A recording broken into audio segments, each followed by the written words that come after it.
Рождественское перемирие от оккупантов в США, авиаапокалипсис и план России по обороне Белгорода. В чем особенности? Обо всем этом расскажу подробнее. В эфире «Нехта» самые важные и интересные новости. Путин спасает детей, вывозит их в Москву. А что с ними будет дальше? Трамп стремится к миру, но за 24 часа не успеет. Как понимать новый прогноз от его советника? Еще немного санкций против Беларуси, что теперь нельзя туда ввозить и оттуда вывозить. Это важно. Спасибо, что смотрите, спасибо за доверие. Не забывайте про лайки и комментарии, не забывайте подписываться на канал. Все это очень важно. Поехали. Российские войска нанесли прямой удар баллистической ракетой по четырехэтажному жилому дому в Кривом Роге. По предварительным данным, ранены 6, из них 3 госпитализированы. 2 человек спасатели достали из-под завалов, и экстренные службы продолжают работу на месте.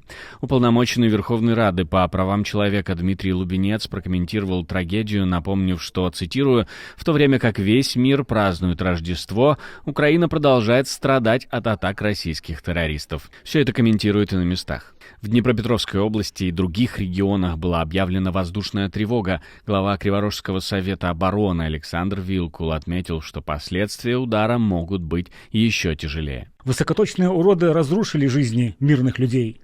В чем важность Кривого Рога? Зачем такие атаки нужны? Мы спросили у военного эксперта Павла Нарожного. Искать какие-то, почему они это сделали, в ответ на что они это сделали, они всегда могут найти в ответ на что это они сделали. Но делают это не для того, чтобы, не потому, что они отвечают на что-то, а потому, что они могут это сделать. И основная цель ударов таких вот по жилым районам, например, они били по моему родному городу Сумы. По банальному спальному району они ударили кассетным боеприпасом, предназначенным для уничтожения живой силы противника. Большое количество фотографий есть этих ударов, и не только по городу Сумы, и по другим городам Украины они постоянно бьют. Основная задача – это сделать так, чтобы в Украине началась паника, для того, чтобы местное население, для того, чтобы вышли там какие-то протесты и требовали у нашей власти мир, каких-то переговоров о мире и так далее. То есть для того, чтобы была гуманитарная катастрофа, для того, чтобы люди из приграничных городов перемещались куда-то там дальше на запад Украины. Очевидно, что мы не сможем переместить большое количество людей. Это может быть большой проблемой для нашего населения. То есть тут нет какого-то «почему». Латвия передала Украине 612 автомобилей, конфискованных у пьяных водителей, на общую сумму 2,25 миллионов евро. Об этом сообщила служба государственных доходов. Это стало возможным благодаря поправкам к закону о поддержке украинского гражданского населения, который Сейм Латвии принял в феврале 2023-го. Согласно изменениям, автомобили, попавшие в собственность государства, включая транспорт, изъятый у водителей в состоянии алкогольного опьянения, могут передаваться Украине. С тех пор правительство Латвии неоднократно принимало решение о передаче таких машин, помогая Киеву в условиях войны. Белгородские священники лучше, чем ПВО. Они хоть что-то отводят или отбивают. Оказывается, 3 авиабомбы, упавшие на город в апреле 23 года, не взорвались благодаря молитвам местных жителей. Правда, тогда пострадали 2 человека, а несколько зданий были повреждены, но священники уверяют, что могло быть и хуже. И я вспоминаю случай, когда 3 бомбы были оборонены, так сказать, над самым густонаселенным районом Харь-горы. Одна из них взорвалась, а 2 не сдетонировали. И тогда белгородцы сказали: все это пришлось на Светлую Седмицу. Значит, мы хорошо молились. И святитель Иосаф защитил нас. Теперь он помолится, чтобы бомбы вообще перестали падать на Белгород. Судя по всему, других мер предосторожности и другого выхода из ситуации, кроме усиленной молитвы, у местных жителей пока не предусмотрено. Но это еще не все спасение для россиян. Есть еще Путин, который спасает Белгородскую область и который обещал спокойную жизнь своим гражданам. Вот как он защищает девочку из Шебекина. Алло. Здравствуйте. Да, Маргарита, привет. Здравствуй. Приехали в Москву? Приехали. Избранный президент США Дональд Трамп стремится к достижению, цитирую, «справедливого, устойчивого и безопасного мира в Украине». Об этом заявил генерал Кит Келлог, кандидат на пост специального посланника США по вопросам Украины в эфире Fox Business. Он понимает важность отношений, которые у него есть со своими союзниками, а также с Владимиром Путиным. И он тот человек, который может довести это до конца. И я действительно верю, что он это сделает в относительно недалеком будущем. Келлог уверяет, что прекращение убийств и установление мира в регионе является главным международным приоритетом Трампа, но он отметил, что новый подход к урегулированию конфликта будет отличаться от ранее провалившихся попыток, таких как Минский процесс. Четкого пошагового плана действий его пока еще нет. То есть есть определенные очертания, в частности того, что это через переговоры, а дальше ситуация вот как раз она требует того, чтобы Кит Келлог он провел подготовительную, скажем, такую работу и предоставил уже определенные предложения Дональду Трампу, из которых он сформирует свое видение, которое, очевидно, он озвучит уже после инаугурации. Генерал дал понять, что администрация Трампа не планирует возвращаться к прошлым форматам, которые не привели к результатам. Любой формат этих переговоров, он для них будет очень выгодным. То есть будет это перемирие какое-то временное, пусть это будет неделя, месяц или несколько месяцев. Или это будет какое-то более значительное перемирие, то есть когда они, если они договорятся, скажем, о обмене территорий, то есть что Украина, например, если такое будет, откажется от какой-то части территорий, и поменяем мы это дело на мир, для них это будет выгодно. Но почему? Потому что они за это время накопят силы, они накопят боеприпасы, потому что сейчас они воюют с конвейера, то есть боеприпасы, которые вышли из завода, они прямо сразу же едут на территорию временно оккупированной Украины.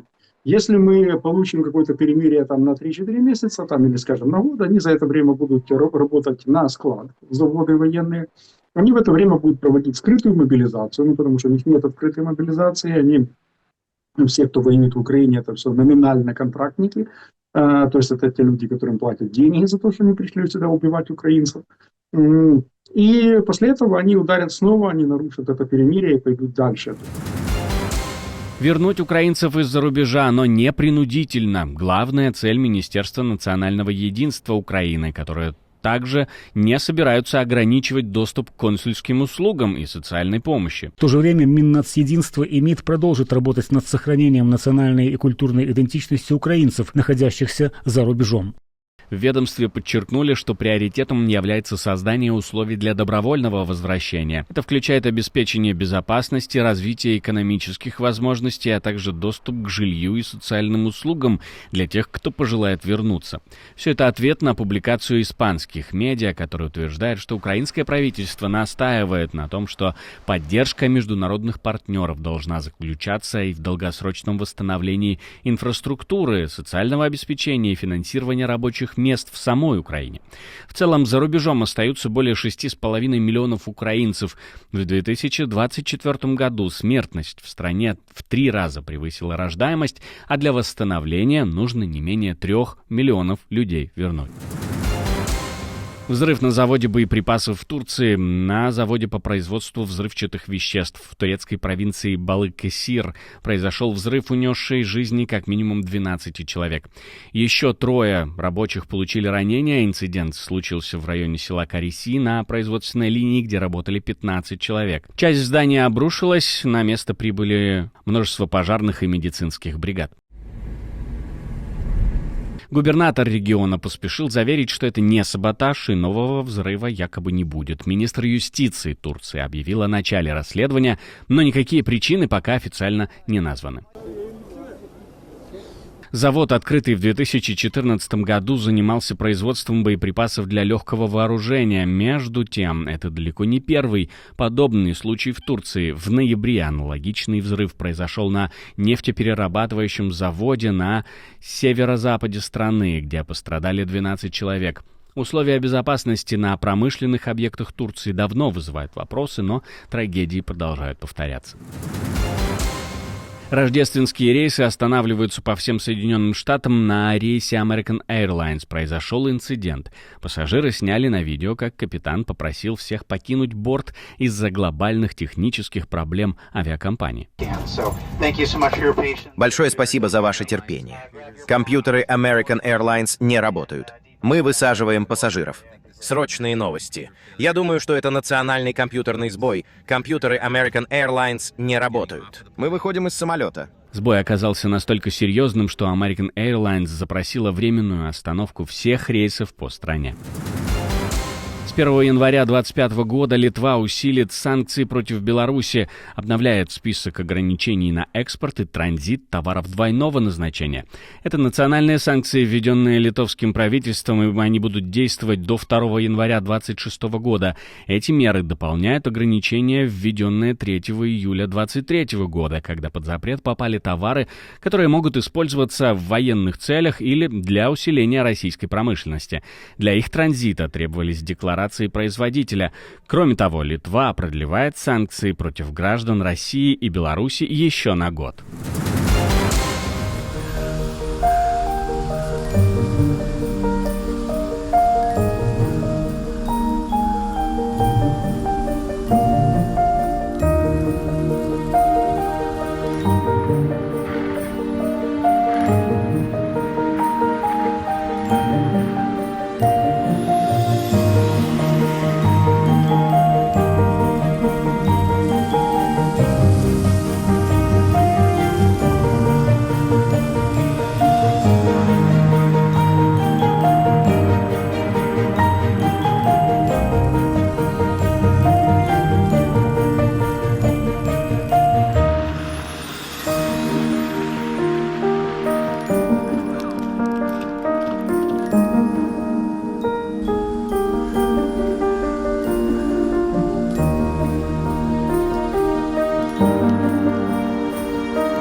Спасибо, что смотрите, спасибо за доверие. Не забывайте про лайки и комментарии, не забывайте подписываться на канал, все это очень важно. Ну и не забывайте про кнопочку «Супер спасибо», ведь так вы можете нас поддержать.